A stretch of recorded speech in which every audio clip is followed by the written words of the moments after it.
কোন প্রাণীগুলোকে সচরাচর হত্যা করা যায় না আমরা, অথচ আমরা হত্যা করছি, এরকম কোনো মূলনীতি আছে কিনা? এরকম একটা হাদিসের মধ্যে এরকম পাওয়া যায়, বিশেষ করে যে নিরহ প্রাণী এবং যে সমস্ত প্রাণী দ্বারা আমরা উপকৃত হই, যেমন পিঁপড়া আছে, এরপরে মৌমাছি আছে। কিন্তু মৌমাছির বেলা আমাদের দেখা যায় অনেক সময় যে এটা কামড় দিবে, কিন্তু আসলে সচরাচর মৌমাছির চাকের মধ্যে কেউ ঢিল না দিলে মৌমাছির মতো করেই থাকে স্বাভাবিকভাবে। কিন্তু এই যে আমরা একটু আগে আমরা আলোচনা করেছি যে কোনো প্রাণী যদি এরকম হয় যে সে তেড়ে আসে, তাহলে সেক্ষেত্রে তাকে প্রতিরোধ করা বা তাকে আক্রমণ করা বা তাকে হত্যা করা, সেটা অনুমোদন আছে।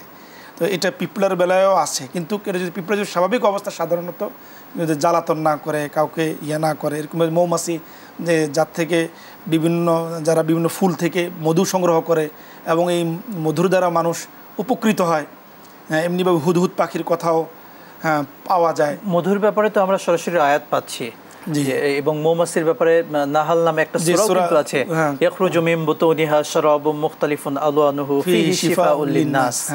আল্লাহু আকবার, সরাসরি এসেছে। সুতরাং এই প্রাণীগুলোর ব্যাপারে সচেতন থাকতে হবে। চমৎকারভাবে বলছিলেন বেশ কিছু পয়েন্ট।